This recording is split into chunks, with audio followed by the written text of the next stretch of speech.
عید شجاع یا عید زہرا کیا ہے؟ یقیناً تمام تعریفیں صرف اللہ تعالیٰ کی ذات کے لیے ہیں۔ وہ تمام جہانوں کا خالق اور مالک ہے۔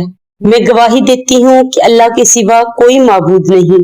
وہ معبود برحق ہے، وہ تنہا ہے، اس کا کوئی شریک نہیں ہے، اور حضرت محمد صلی اللہ علیہ وآلہ وسلم اللہ کے رسول ہیں اور مولا علی علیہ السلام ان کے وصی ہیں۔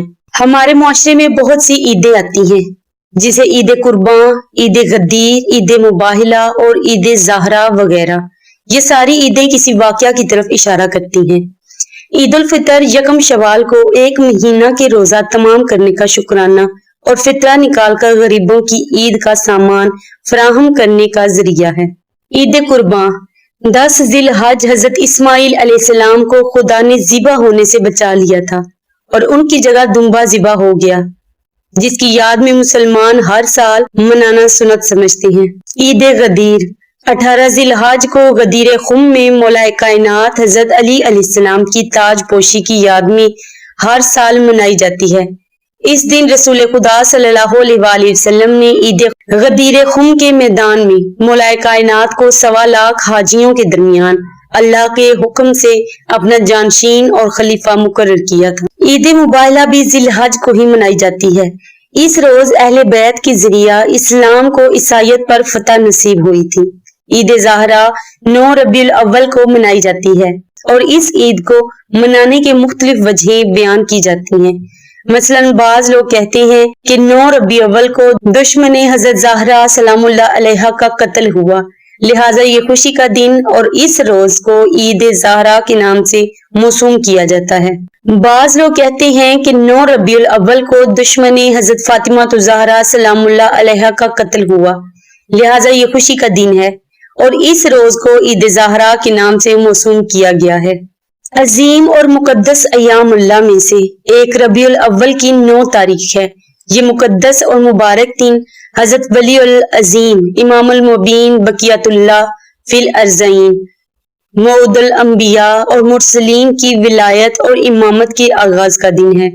ظلم و استکبار اور استضعاف سے رہائی اور نجات و خلاص کے منتظرین پر لازم ہے کہ اس روز کو عقیدت اور احترام کے ساتھ منائیں اور اس کی تعظیم کو اپنے لیے فخر اعزاز سمجھیں۔ حقیقت یہ ہے ہجری تاریخ کے اندر اب عصر مہدوی کا آغاز ہوتا ہے۔ گویا 9 ربیع الاول کو عید منانے کا حقیقی فلسفہ آغاز ولایت امام زمانہ سلام اللہ علیہ ہے۔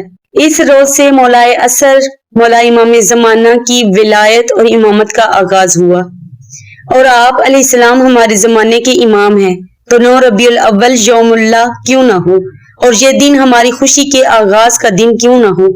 ویسے ربیع الاول کا مہینہ بھی نہایت عجیب مہینہ ہے۔ رسول اللہ صلی اللہ علیہ وآلہ وسلم کی ولادت کا مہینہ، امام صادق علیہ السلام کی ولادت کا مہینہ۔ بعض روایات کے مطابق رسول اللہ صلی اللہ علیہ وآلہ وسلم کی ہجرت مدینہ کا مہینہ۔ اسی مہینے رسول اللہ صلی اللہ علیہ وآلہ وسلم کی ولادت ہوئی۔ گویا دین خاتم کا آغاز بھی اسی مہینے سے ہوا اور اسی مہینے امام حسن عسکری علیہ السلام خونخوار عباسی بادشاہ کے ہاتھوں 8 ربیع الاول کو شہید ہوئے، تو 9 ربیع الاول کی رات امام زمانہ کا امامت اور ولایت کا آغاز ہوا۔ سلام ہو اس مہینے پر کہ جس کی ابتدا میلاد ختم النبیین صلی اللہ علیہ وآلہ وسلم کی رسالت سے ہوئی اور اس کی انتہا ولایت ختم الاوصیاء پر ہوئی۔ مختار کی تلوار کا احسان ہے ہم پر، جس کی طفیل عید شجاع آج ہے گھر پر۔ دیکھا جو ابن سعد کا گردن سے جدا سر، خوش ہو گئے عابد کہ ہٹا سوگ کا منظر۔ لب پہ جو امامت کی یہ مسکان سجی ہے، مومن کے لیے عید سے بڑھ کر یہ خوشی ہے۔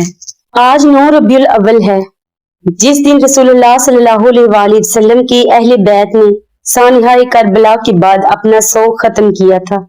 اسے عید زہرا سلام اللہ علیہا بھی کہتے ہیں اور عید شجاع بھی۔ تمام مسلمانوں کو یہ عید بہت بہت مبارک ہو۔ جس وقت ابن زیاد کا سار آپ علیہ السلام کی خدمت میں پہنچا تو آپ ناشتہ تناول فرما رہے تھے۔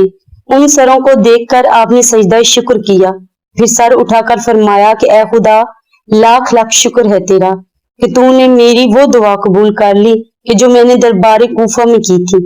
جب میرے پدر بزرگوار کا سر تشت میں رکھا ہوا تھا اور اس وقت ابن زیاد ملعون ناشتہ کر رہا تھا، یعنی خداوند مجھے اس وقت تک موت نہ دینا جب تک مجھے ابن زیاد ملعون کا کٹا ہوا سر نہ دکھا دے۔ اس کے بعد جناب امام زین العابدین علیہ السلام نے داخل خانہ ہو کر مقدورات عصمت اور طہارت سے فرمایا، اب لباس ماتم تبدیل کرو، آنکھوں میں سرما لگاؤ، بالوں میں کنگھی کر لو۔ چنانچہ آپ کے ارشاد کے مطابق اہل حرم نے عمل کیا۔ امام حسین علیہ السلام کی شہادت کے بعد سے آج تک اہل بیت رسول صلی اللہ علیہ وآلہ وسلم میں سے نہ کسی نے سرما لگایا اور نہ ہی کسی نے بالوں میں تیل ڈالا تھا۔ 9 ربیع الاول اس لحاظ سے بھی خاص اہمیت کا حامل ہے کہ 9 ربیع الاول سن 260 ہجری کو حضرت حجت قائم آل محمد صاحب عصر الزمان نے امامت کا منصب پوری ذمہ داری کے ساتھ سنبھالا تھا۔ ناظرین، ویڈیو اچھی لگے تو ویڈیو کو لائک کریں، چینل کو سبسکرائب کریں اور بیل نوٹیفیکیشن کو بھی آل پر پریس کریں تاکہ آپ کو ہمارے چینل کی اپڈیٹس ملتی رہیں۔